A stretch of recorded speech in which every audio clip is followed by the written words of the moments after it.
Thanks for being here tonight. Just a couple of brief announcements on behalf of our San Marino Historical Society, apart from the program. The Historical Society membership campaign is going on now. We sent out a notice to every homeowner in the San Marino School District. Did that about 2 weeks ago, 5,000 of them. We're getting good returns in. We're really hoping that residents here in town and others will join our Historical Society. It's $25 a year, and get the quarterly newsletters that we send out. We call them the grapevines. 4 times a year. We have 3 programs a year, usually here, sometimes other places, depending on the nature of the program. We're trying to preserve the history of San Marino, and I think we're moving along pretty well. We're working towards achieving our goal of a permanent museum in Lacey Park. We're moving along on that. There's still some problems, but we're addressing those. And in general, the old Adobe, our current headquarters at San Marino High School, is in good shape. Unfortunately, it's virtually inaccessible because of the construction going on at the high school, so it's not an ideal spot at the moment.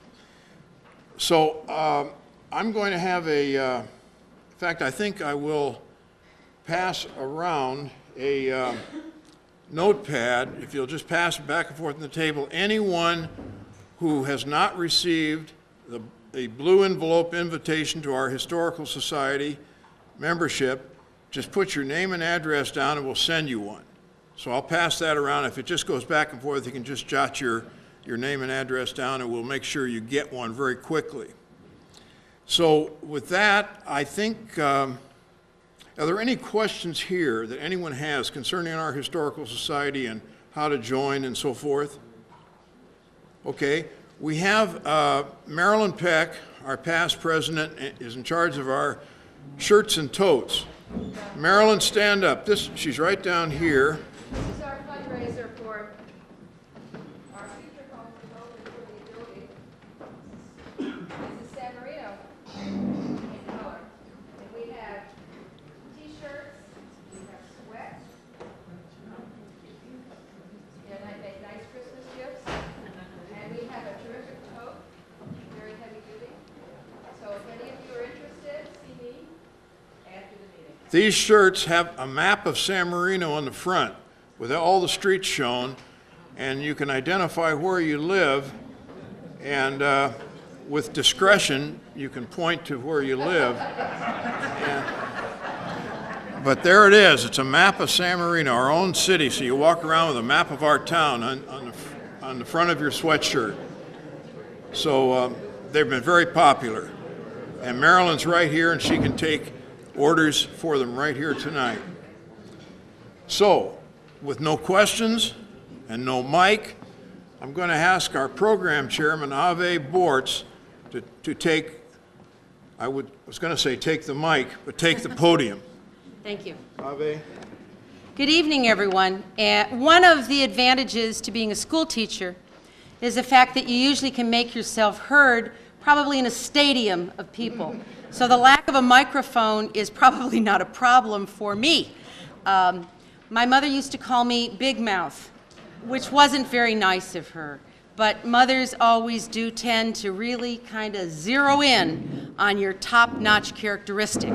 Anyway, welcome, and I'm sorry that we do not have a mic tonight, but I hope that you will be able to hear everyone. We have a really interesting program, and I'd like to begin by welcoming you to the first program of the 2001-2002 San Marino Historical Society series of programs. Many of you have very familiar faces. That's because I have my glasses on. But in addition, you are very familiar because you have been here with us in the community for so long, and many of you have come to so many of our programs over the years. And I'd like to say thank you for those you've been to in the past and encourage you to continue to come to the ones that we have planned. Now, I know that there is probably no one in the audience tonight who actually remembers the Pacific Electric Railway. That is too far in the distant past. We are all way too young. We have only read about it in books. And so one of the nice things that we will be able to do tonight, when I introduce you to our speaker, is to take a virtual trip by slides on the Pacific Electric Railway to take a look at San Marino in its earlier years. We all remember stories from our parents about that. Probably not our own personal experience. But for those of us who are able to hide our age well, we may remember a little bit of it. I remember when I moved to California in 1953, the cars didn't run, okay? And I didn't understand because I came from a big city, Chicago, and you didn't need a car. You rode a bus, or a streetcar, or a train, or the elevated. But you really didn't need a car. And when we moved to San Marino, I grew up on Rubio Drive, just down from what is now the high school. That wasn't there then. And I didn't understand why the middle of Huntington Drive was mounded so high and the road was so low. Obviously, something was missing. What we're going to hear about tonight is what was missing when I saw it for the first time in 1953. I would like to introduce to you our speaker, Mr. Jack Finn. Mr. Finn is the president of the Pacific Electric Railway Historical Society. He is also the founder of their historical society. And in addition to preserving memorabilia from the Pacific Electric, his historical society has been instrumental in compiling and preserving a number of oral histories that pertain directly to the Pacific Electric Railway Association. So with nothing more, I'd like to introduce to you our speaker tonight, Mr. Finn.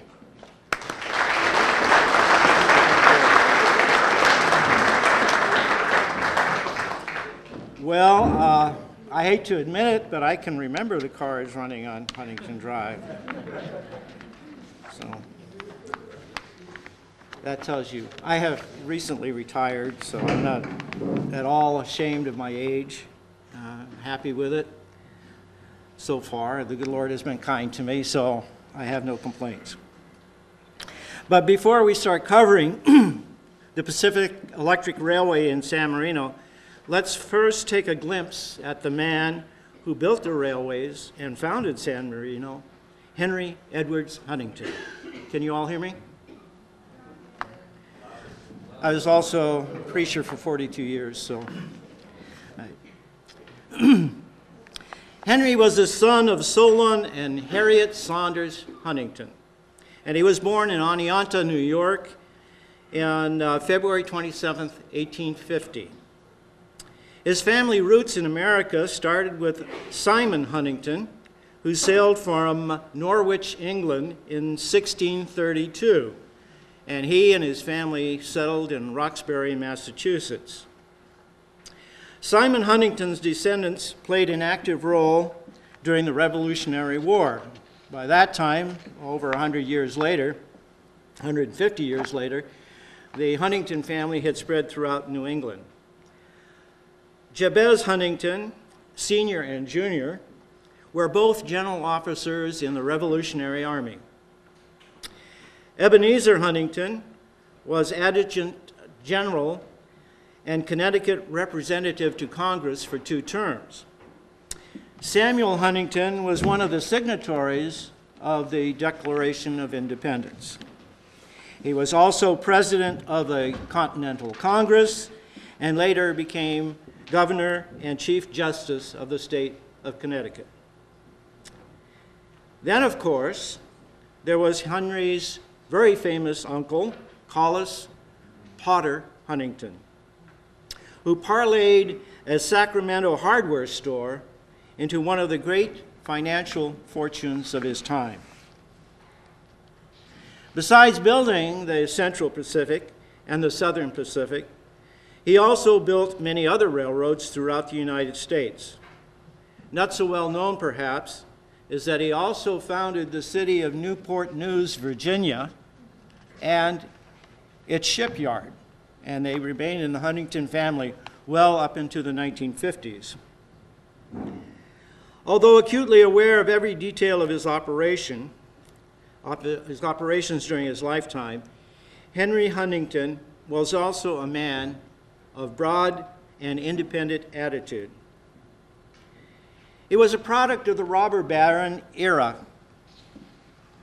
but he was also influenced by the post-Civil War social reforms and their movement, which produced such men as Robert Marion La Follette and President Theodore Roosevelt.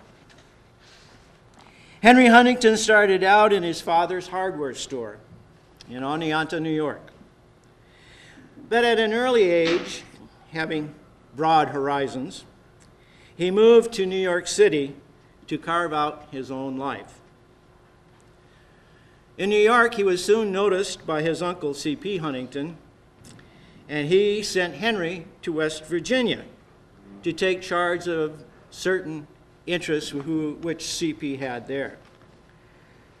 He had bought these properties because there was a cartel which had formed selling railroad ties.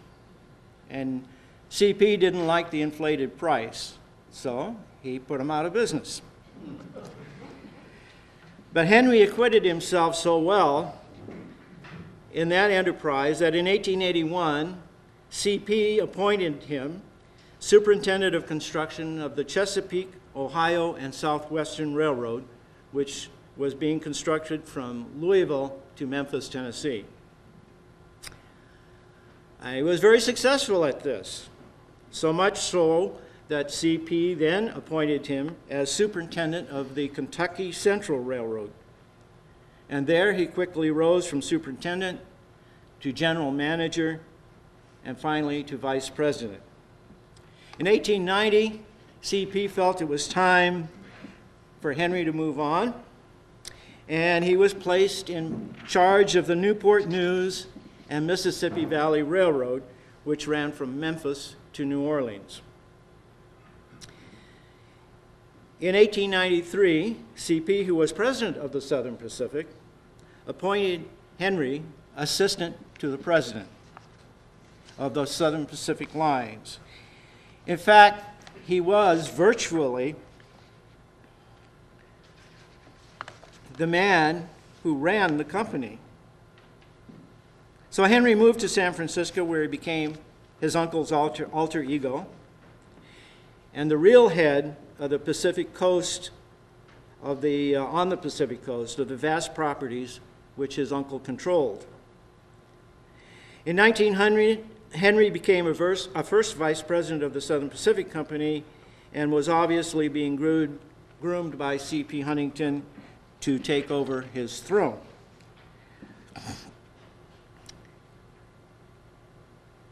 It's at this point in his life that Henry Huntington made one of the few mistakes in his life. He was so sure that he would ascend his uncle's throne that he overlooked and maybe even ignored what was going on around him with all of the wheeling and dealing going in the background. So while he was coping with the death of his uncle in 1901, and he was genuinely fond of his uncle, Henry also discovered that he had lost control of the Southern Pacific Company to Edward Henry Harriman, who was the president of the Union Pacific Railroad. Now, there's an apocryphal story that Huntington became Harriman's arch-enemy, left the Southern Pacific, and came to Southern California using the proceeds of the sales of his interests in the Southern Pacific to begin his investments in the Southland. If you're a journalist, that sells stories, so you like stories like that. But this journalistic flight of fancy worked to Huntington's benefit. It freed him from the hubris of the rabid anti-Southern Pacific sentiment among Southern Californians which existed at that time. And this was, for one thing, over the $600,000 indemnity a small city of 5,000 had to give the Southern Pacific to keep it from being bypassed. and also because of C.P. Huntington's rather high-handed attitude in locating a port for Los Angeles in Santa Monica Bay rather than in San Pedro. But the truth of the matter was that Huntington saw Harriman not as, I'm sorry, I'll start again. He saw Harriman as an opponent in a chess game. Finances, making money was a game at that time, and to people of his ilk. And so he saw Harriman as just an opponent who had made a coup which caused Huntington to lose a valuable piece. But the game was not over. Huntington continued on as a vice president and a director of the Southern Pacific Company for many years, even after his move to Southern California. In fact, he was a director right up until 1927 when he died in Philadelphia, and he happened to be coming home from a Southern Pacific board meeting in New York City.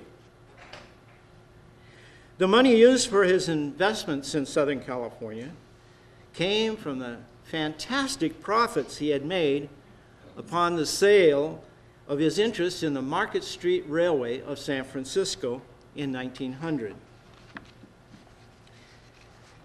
Huntington and his uncle had visited Los Angeles in 1898.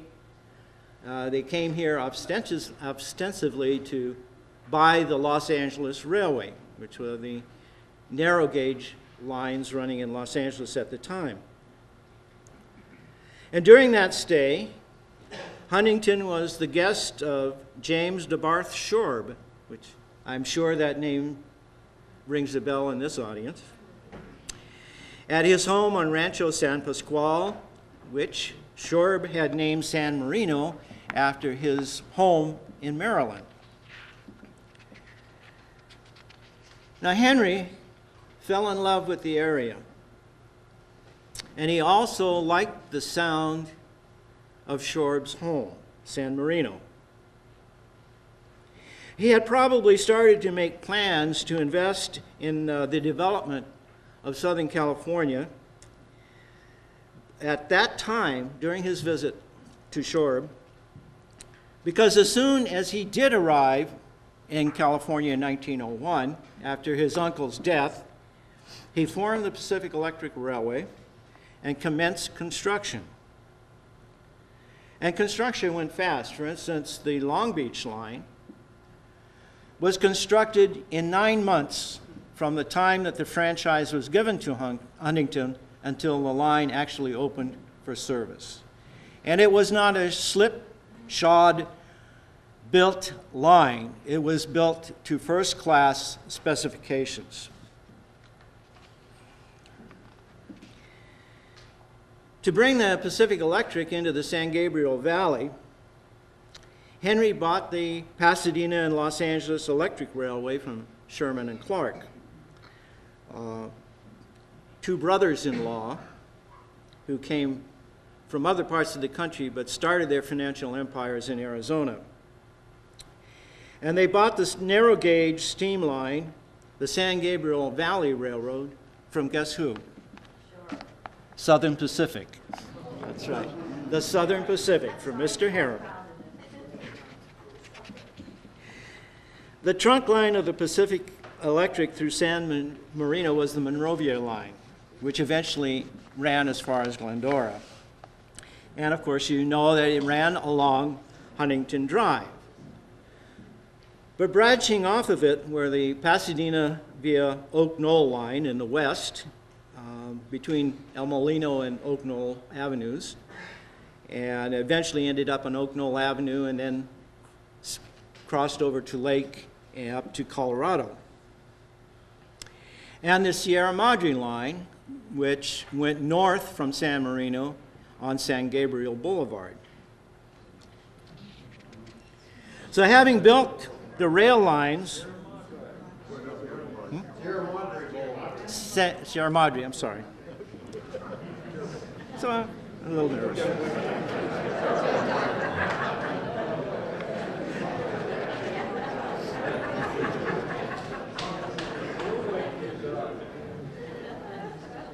When you stop being nervous when speaking in front of a group, you've lost it, I'll tell you.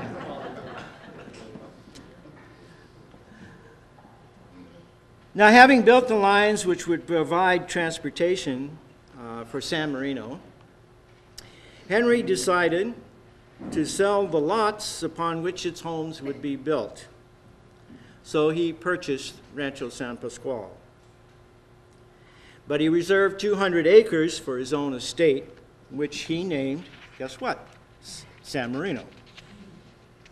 His Pacific Electric would bring the building materials for the new homes. In most instances, they were transported from Huntington-owned building material firms. You need a contractor? Well, guess what? Guess who? Huntington could provide you with one from one of the many contracting firms which he owned. Need water, gas, or electricity? They could most likely be obtained from Huntington-owned utilities. Your guests from the east or wherever could stay at the opulent Hotel Wentworth, which became, strangely enough, the Huntington Hotel shortly after Henry purchased it.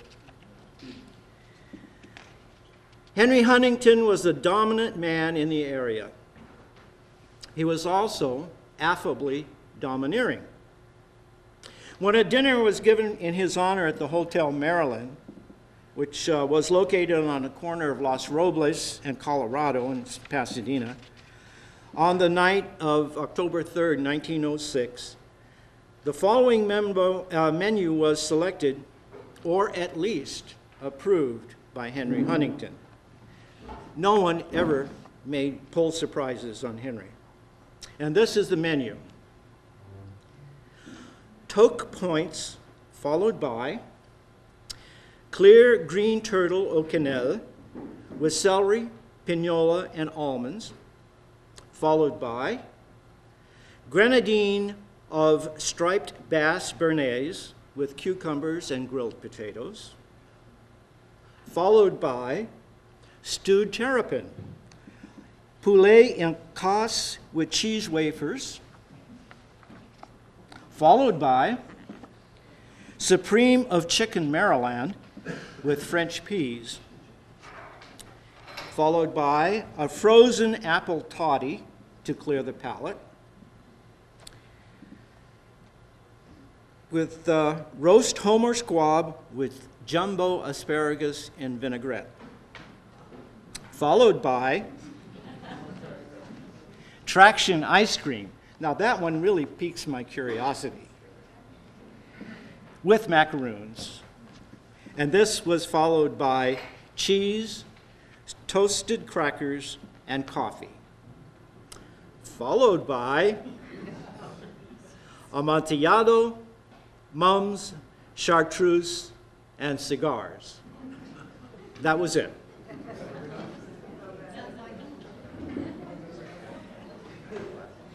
Today, the display of such opulence would be considered, in most areas, bad taste.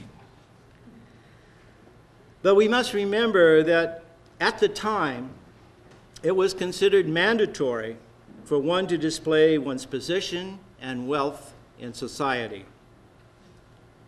And Henry never did things in a small way.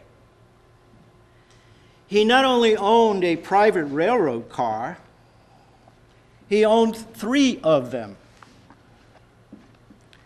First of all, there was the greatest electric private car of them all, the Alabama. The story goes that Huntington was visiting the St. Louis Fair of 1904,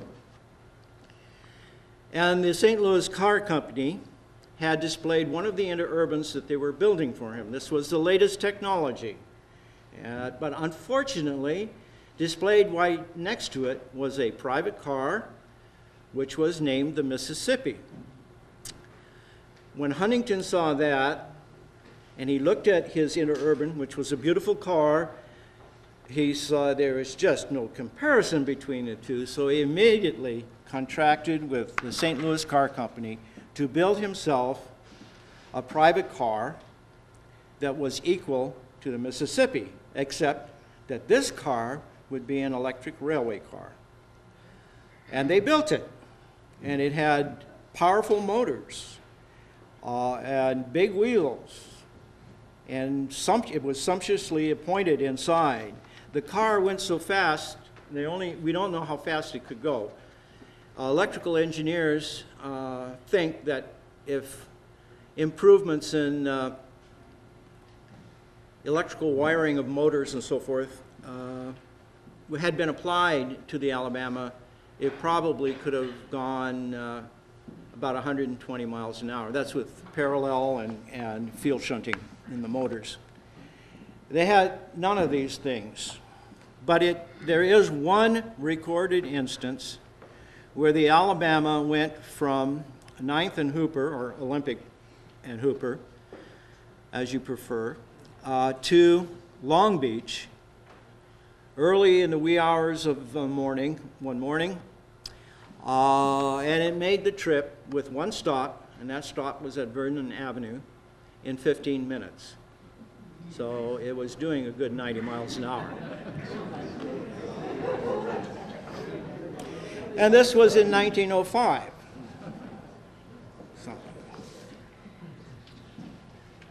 And although the Alabama was constructed so it could be coupled into a steam train, Huntington found that he needed more room to bring his staff with him whenever he traveled. So no matter where Henry went, his private secretary, his valet, and his chief chef went with him. So he ordered 2 more railway cars, private cars, to be built and furnished appropriately. One car was for his use and his family's use. It had an office in it for his secretary, a dining room, a lounge or salon. The other car, and 2 bedrooms. The other car had the kitchen facilities and sleeping quarters for his servants and staff that traveled with him. Guess what? They were named San Marino No. 1 and San Marino No. 2. And they went all over the United States. He went to New York once a year using his private cars to attend the board meetings of the Southern Pacific. And whatever other long-distance trips that he might have to take, where he required a staff, they went with him. I can't think of any instance where the Alabama was ever coupled into a steam train. Don, do you know? San Marino 1 was a wooden car with Huntington's car, the Amiata. Okay.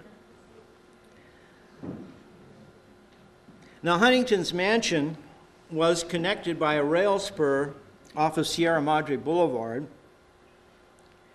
and it went from Sierra Madre Boulevard right up the property to the basement of his mansion, and the 3 cars were stored in the basement of his home. It's kind of nice. Yeah. The tracks are still there, but what do they use the room for? Storage? Yeah. In the early years, San Marino had local service from San Marino to Pasadena. That is from Sierra Madre Boulevard and Huntington Drive, up Sierra Madre Boulevard to Colorado, and then west on Colorado into Pasadena. This allowed Milady to enter to either shop at one of Pasadena's finer stores or have tea with friends at one of its famous hotels, all without having to face the dust raised by the horses pulling the carriage on the unpaved roads to Pasadena. But this service ended about 1910. Another unique service was a school train from South Pasadena High School on South Fair Oaks Avenue. When school was in session, there was a daily train westbound on Huntington Drive and up South Fair Oaks to the school in the morning, and then a daily eastbound in the afternoon, taking the reverse course. Now, the school train, I know, went as far as Sierra Madre Boulevard, but it might have gone further east. Maybe someone here. Rosemead. It went as far as Rosemead. Thank you. On New Year's Day, San Marino was a veritable hub of rail activity. There was a steady stream of trains on both the Oak Knoll and Sierra Madre lines, bringing visitors to the Rose Parade. And then after the parade, there was a steady stream of trains taking everyone back into Los Angeles. After Santa Anita was opened up in the mid-30s, there was also a steady flow of racetrack special trains along Huntington Drive in the morning and early afternoon, and then the flow was reversed starting at about the 6th race, coming back into town in the evening. During this time, New Year's Day,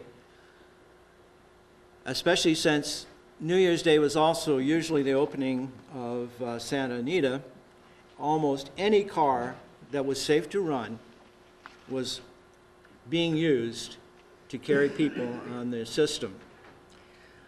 They would denude other lines. Of course, being on a holiday schedule, they had a lot of surplus cars from other areas and bring them up to 6th of the Main Street to participate in this service. And then, during the year, all year long, for many, many years, you also saw special trains which carried school children or Boy Scouts or Girl Scouts and organizations of that type up Sierra Madre Boulevard to the end of the Sierra Madre line at Mount Wilson Trail, where they would have a day's nature outing or perhaps just hiking up in the mountains. There was also a lot of freight which passed through San Marino. Right on Huntington Drive, the Monrovia-Glendora line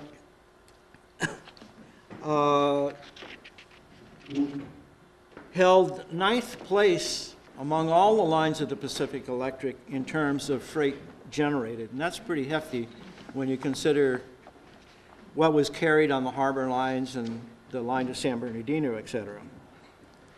So San Marino enjoyed a remarkable rail system from 1903 to 1951. So we'll now take a trip back in time by slide. First, we'll go to Glendora to see some points of interest east of San Marino very quickly.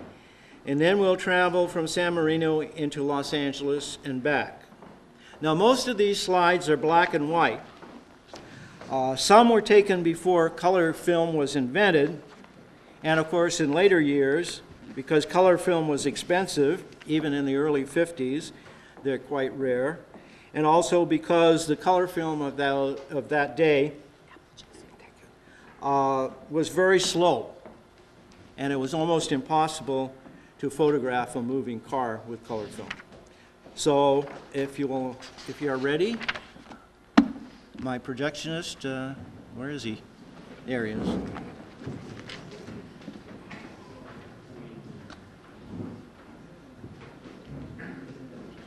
We're ready for the slides if we have a projectionist.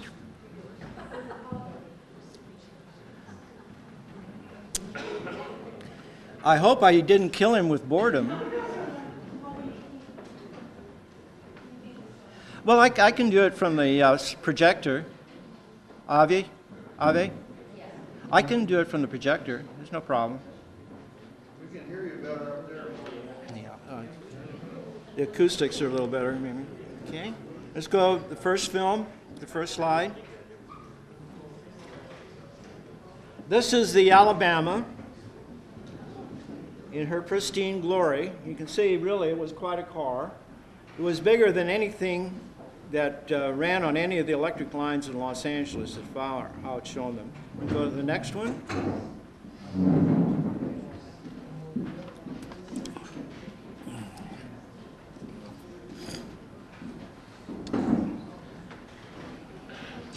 And here we see, this is number one, the wooden car. Don? What? Is this number one, the wooden car? I really can't tell from here. I think so. It's San Marino number 1 and 2 are back there. The first car is just an ordinary Pullman car, evidently, on one of his trips. This is taken on Huntington Drive. And on this trip, Mr. Huntington decided to have a bigger staff than usual, so they added a Pullman car to the consist. Next slide. This is Sierra Madre and Huntington Drive. This is the local car I was telling you about, connected San Marino with Pasadena. It's a Monrovia train coming in on Huntington Drive. And there's an old horse car body there which was used as a passenger shelter. This is about 1905 or 6, somewhere in that area. Next. This is Sierra Madre and Huntington. During off hours, off-peak hours, there wasn't enough revenue on the Sierra Madre line to require through service, so they ran a series of shuttle cars. This is, before 1942, this is the type of cars ran on the shuttle. You'll notice it has both trolley poles up because it was changing ends. And it's meeting an inbound Glendora train. Next.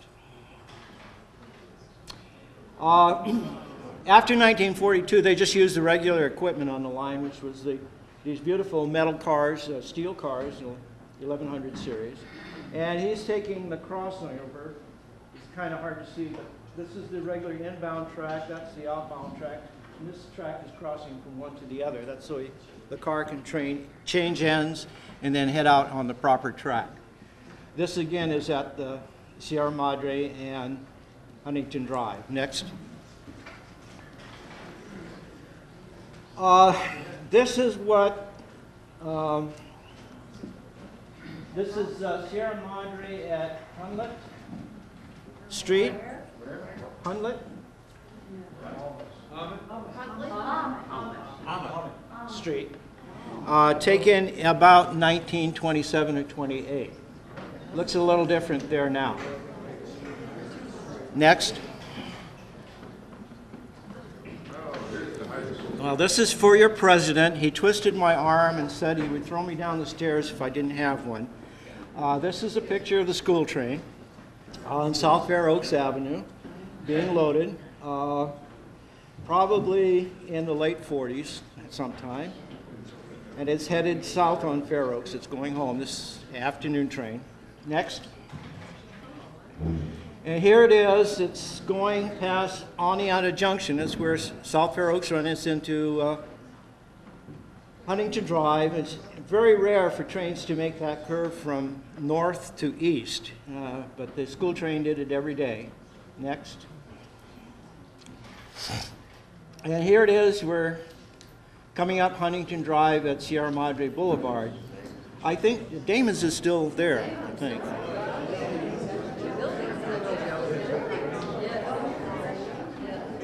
And the track's over here. This is the Sierra Madre line.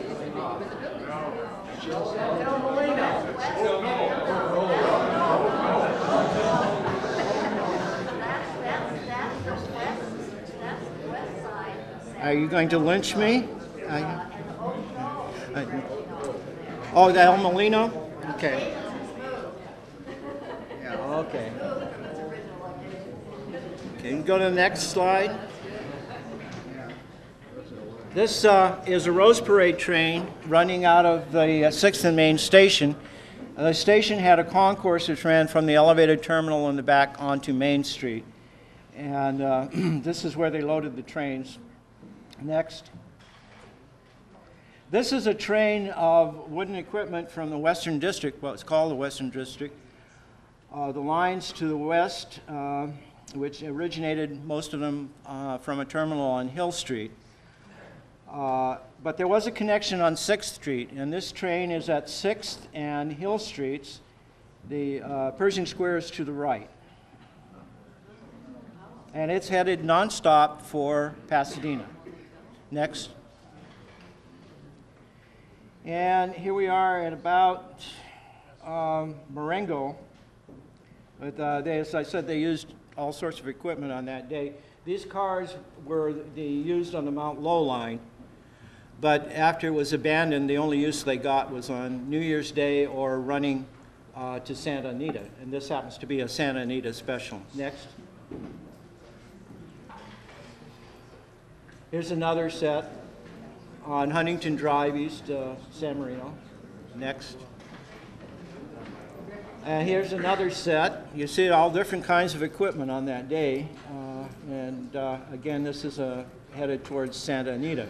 Next. All right, here we are in Glendora. And you get a little bit of an idea of what it looks like. The next one will show you what it looked like when it was being built. This was about 1908. Next. Here we are in Azusa. Wasn't much to see even back then.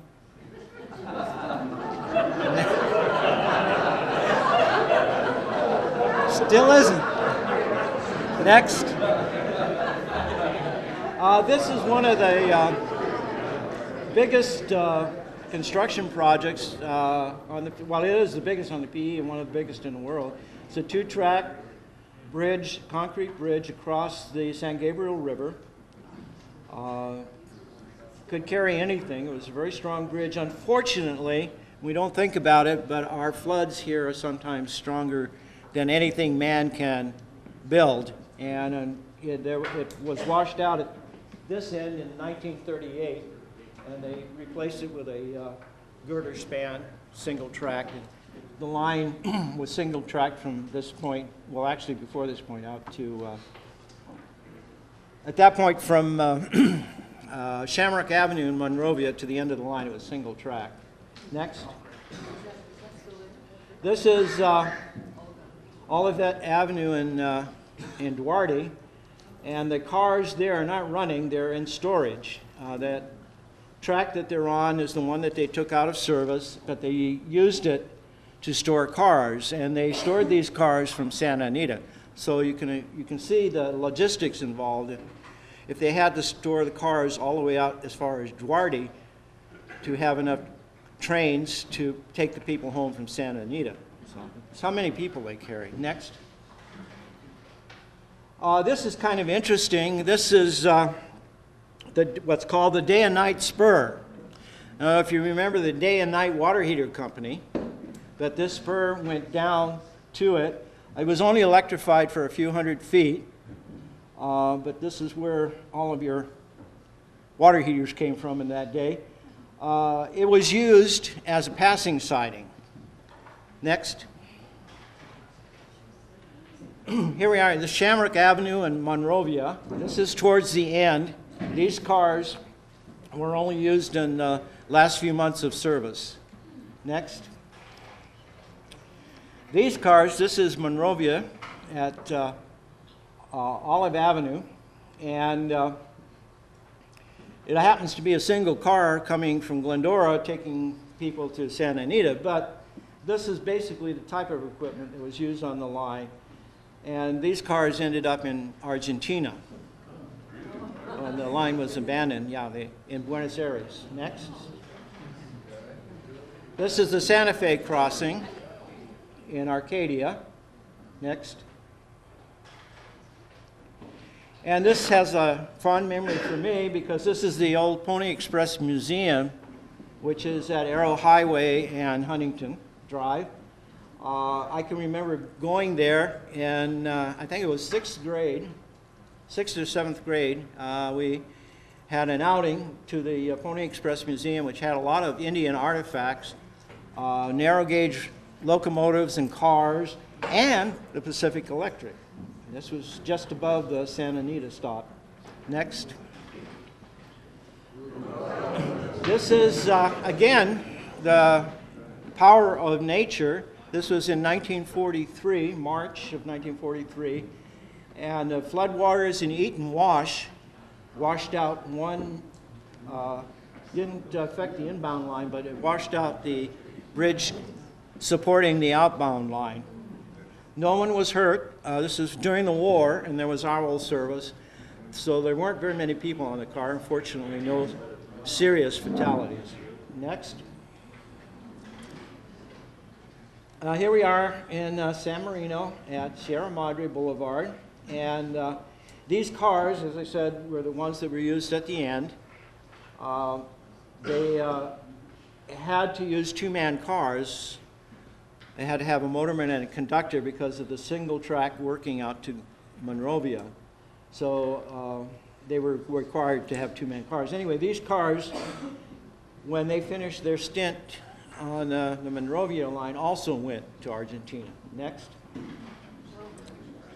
We're still there. This is a lady who just got off an outbound car at the station there. Next. In the 20s sometime, I'd say. This is El Molino. Again, the important thing here is this is where the four-track system on Huntington Drive thinned down to 2. Next. And here you can see an outbound Monrovia train passing an Oak Lowell car, which did local service. Now, up to this point, the Monrovia line didn't pick up or discharge, well, ran limited on the central track, didn't make local stops. And from Sierra Vista to El Molino, the Oak Knoll line made all the local stops. From Sierra Vista into Los Angeles, the Sierra Vista local line did all the local stops, and everything just ran on through, everything else. This is a typical rush hour consist. The first car would go on through to Glendora. The second car would probably have been cut off at Monrovia. And then the third car was cut off at Sierra Madre Boulevard, and it provided the through service on up to Sierra Madre. Next. This is about Atlantic and Garfield. What it looked like. Go ahead. Next. During the war, this is a hospital train coming down from Pasadena on the Southern Pacific and crossing the four tracks of Huntington Drive at approximately Marengo Street. And if you ever notice that big building on the Arroyo off of the 134 freeway on the east bank of the Arroyo, that was a hospital at that time. It was used as a hospital. Yeah.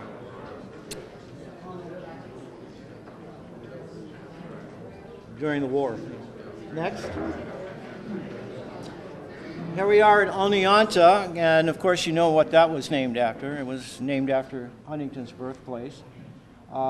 These cars only ran on the Monrovia line for about a year in 1947. They couldn't run on any of the other lines because they were too big. This one car could replace a two-car train of 1100s. That's why they wanted to use them. Next.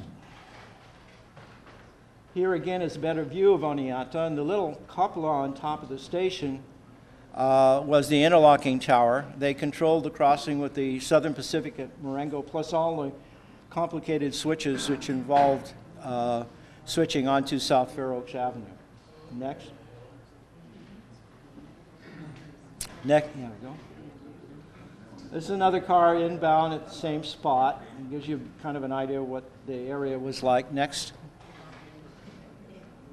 And again, you can see the tracks going off for South Fair Oaks. Next. And here's another train approaching that spot. Next. And here's another rush hour train. They were pretty impressive, I think. Next. This is a horse car. And naturally, it was transporting horses from Santa Anita to an interchange with one of the railroads downtown, or basically at State Street Yard, which is across from General Hospital. Next. This is Sierra Vista. You can see the two interurban cars on the center tracks. Next. This is an outbound train. You notice all the trains are basically two cars, or only one car went on to Monrovia. to Glendora, rather.